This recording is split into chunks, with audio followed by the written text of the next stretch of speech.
இப்ப வந்து இதுல அடைகள் ஃபுல்லா வந்து ரொம்ப கருப்பாயிருச்சு தெரியுதா? அப்ப மாதிரி இந்த மாதிரி கருப்பு அடைகள் இருக்கு அப்படின்னா வந்து ராணி தேனி முட்டை வைக்காது. சரியா? ராணி தேனி முட்டை வச்சாதான் என்ன ஆகும்? இனப்பெருக்கம் அதிகமாகும். ஒரு ஈ இறந்துருது அப்படின்னா அடுத்த வேலைக்கார தேனி அந்த இடத்த வந்து நிரப்பணும். அப்ப வந்து ராணி தேனி வந்து இங்க முட்டை வைக்கல அப்படின்னா, கருப்பு அடைகளா இருந்துச்சுன்னா முட்டை வைக்காது. அப்ப என்ன பண்ணணும் அப்படின்னா, 2 அடைகளை வந்து சுத்தம் அதாவது பிச்சு விட்டுறணும். சரியா? பிச்சு விட்டீங்க அப்படின்னா கூடிய சீக்கிரமே வந்து அங்க என்ன பண்ணும், புது அடையை வந்து உற்பத்தி பண்ணிடும். உற்பத்தி ஆயிடுச்சு அப்படின்னா ராணி தேனி என்ன பண்ண ஆரம்பிச்சிடும், முட்டை வைக்க ஆரம்பிச்சிடும். நமக்கு ஃபுல் ஸ்ட்ரென்த் எப்போது எண்ணிக்கை குறைய ஈக்வல் எண்ணிக்கை குறையாம ஈக்வல் இருக்கும்.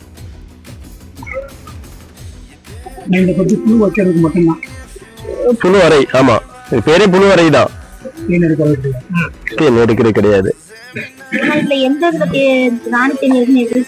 அதுதான் நம்மளோட வேலை. இப்ப பாத்தீங்கன்னா எப்படி கீழே ஃபுல்லா எக் இருக்கு, கீழே ஃபுல்லா வந்து முட்டைகள், மேல அதுக்கு தேவையான உணவு மதுரை சேர்த்து இருக்கும். நல்லா பாருங்க, எம்டியா இருக்காது. இது ஃபுல்லா வந்து தேனும் இருக்கும்.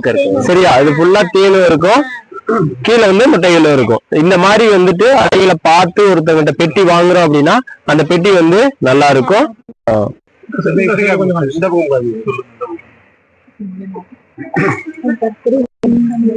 இதுல உள்ள இருக்கிறது ஃபுல்லா வந்து கூட்டு புழு. சரியா? வெள்ளை வெள்ளையா இருக்கு பாத்தீங்களா? இதெல்லாம் வந்து இப்பதான் வளர்ந்து வர்றாங்க அந்த புழுக்கள். நல்லா தெரியுதா உங்களுக்கு? வித்தியாசம் தெரியுதா? வளர்ச்சி